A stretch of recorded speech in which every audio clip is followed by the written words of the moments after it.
وصفتنا النهاردة أصلها مغربي، بس في الفترة دي بقت منتشرة في فيديوهات كتير للمصريين. على قد ما الوصفة تبان إنها متعوب عليها، على قد ما هي سهلة جدا في إعدادها، وكمان وقت تسويتها بسيط جدا. انتشرت باسم كيك الويفر، معرفش اسمها الأصلي في المغرب ايه، بس بعيدا عن اسمها طعمها يجنن.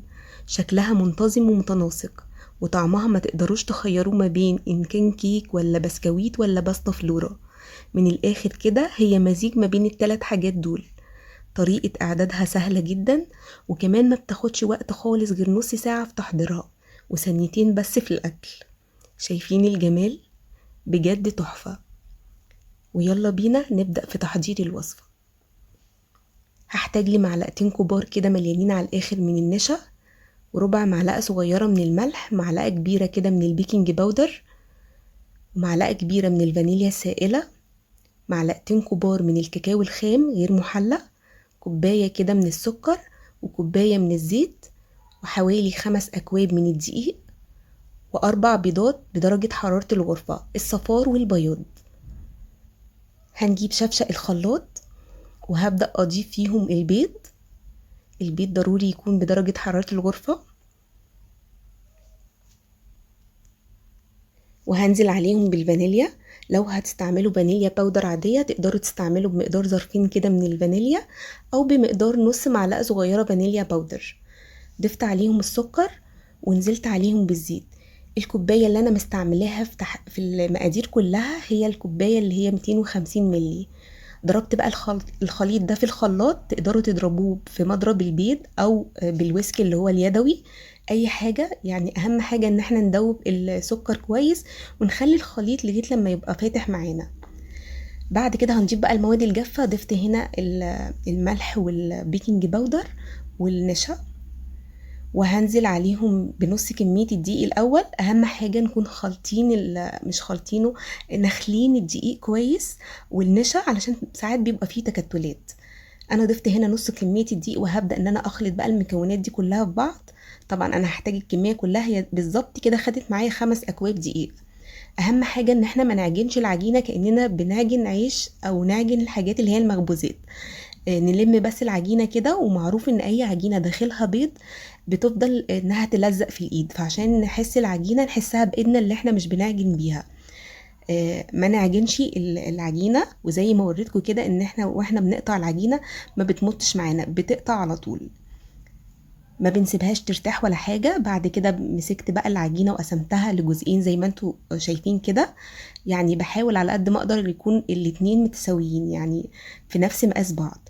هاخد الجزء الابيض واحاول افرده كده على قطعة من ورق الزبدة. لازم ورقة زبدة علشان ما تلزقش مننا، وتبقى سهل التعامل معاها. هبدأ ان انا افردها كده بالفرادة، او اي حاجة عندكم بقى بتفرد. هي العجينة يعني سميكة شوية بتشد معايا، بس هي سهلة جدا في الفرد. هفردها بشكل كده طولي، او حسب الصينية اللي انا هخبز فيها الوصفة. تمام. انا هفردها بشكل مستطيل كده، هتشوفوه دلوقتي. واحاول وانا بفردها كده بسكليبر ولا حاجة اضم الجناب بتاعتها بحيث تاخد الشكل اللي انتوا شايفينه ده. ده سمكها. هركن بقى العجينة دي على جنب، وهجيب باقي العجينة بتاعتي اللي احنا قسمناها، وهضيف عليها بقى معلقتين الكاكاو اللي كانوا معانا في اول الوصفة. وعلشان العجينة ما تبقاش خشنة معايا او سميكة قوي، هضيف عليهم معلقتين كبار من الزيت. وهبدأ ان انا اعجن بقى العجينة. مش عايزاها اعجنها، انا عايزة بس الكاكاو يتداخل كله في العجينة اللي معايا. انا مش عايزة اعجن فيها كتير عشان ما تعملش معايا عرق، عشان دي حلويات. بعد كده برضو هجيب ورقة من الزبدة، وهبدأ افردها بنفس المقاس اللي انا فردته في العجينة الاولانية. هنحاول بس بالنظر كده ناخدها نفس المقاس. بالنسبة بقى للصينية اللي احنا هنستعملها، تقدروا تستعملوا اي مقاس صينية انتوا عايزينه، بس الافضل تكون صينية كبيرة علشان تدينا شكل يعني مرتب كده. لو عايزين انها تكون اعلى، يعني سمكها اعلى كتير، تقدروا يعني تخلوا مقاس الصينية صغير. فمقاس الصينية ده يعني يرجع لكم انتوا.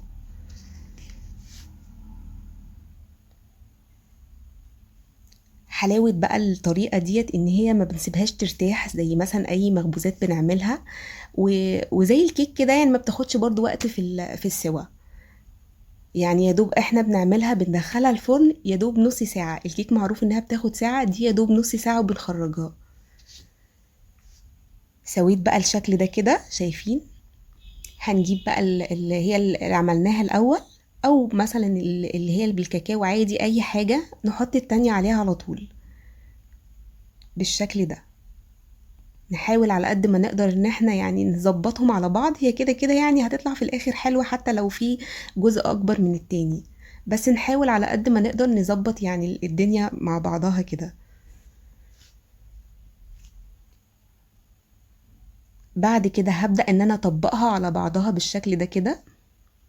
هجيب الجزء ده على ده وتبقى كده من النص يعني طبقتين بني، وطبقة من تحت بيضة، وطبقة من فوق بيضة. وهبدأ ان انا افردها تاني، اسويها الاول كده من الجوانب، وهبدأ ان انا افردها نفس المقاس اللي كنت فرداه في الاول.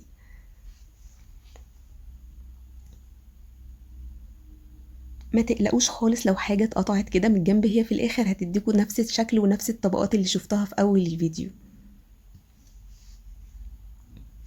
اهم حاجة في الوقت اللي احنا بنفرد فيه العجينة ديت نكون مولعين الفرن عشان تدخل على فرن مسبق التسخين، زيها زي الكيك كده بالظبط. هنولع الفرن من تحت بس.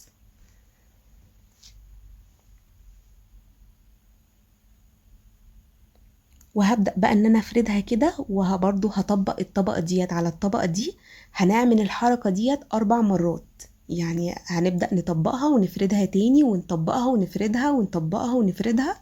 بعد كده هنجيب الصينية اللي احنا عايزينها حسب السمك اللي احنا عايزينه للكيك اللي هنعمله، ونضيف الكيك بتاعتنا فيه من غير ما ندهن الصينية اي حاجة، لان طبقة الكيك داخلها دهون كتير، فما تقلقوش مش هتلزق منكم خالص. بعد كده هنحاول ان احنا نفردها بالفرادة بتاعتنا ونسويها على الصينية كويس جدا، وهندخلها الفرن على الرف الوسطاني يدوب ما بين 25 دقيقة ل 30 دقيقة بالكتير. مش لازم تاخد مننا وش خالص، هي ما بتاخدش وش من فوق ذهبي. بعد كده بنخرجها وهي سخنة كده، نكون مسيحين شوكولاتة على حمام بخار، ونضيف للشوكولاتة حوالي مثلا معلقتين كده من الزيت. انا طبعا ما ضفتش هنا فكان قوام الشوكولاتة تقيل، انا ضفت حوالي 300 جرام من الشوكولاتة الغامقة. وهبدأ ان انا اوزعها على الكيك بحيث تبقى طبقة متساوية بالشكل ده كده. بعد كده سيحت شوكولاتة بيضة علشان اعمل لها بس شكل كده جمالي، وهبدأ ان انا اعمل خيوط بالشكل اللي انتوا شايفينه ده كده، رفيعة جدا. الجناش ده يرجع لكم، بس اهم حاجة وصفة الكيك سهلة جدا وبسيطة وما بتاخدش وقت.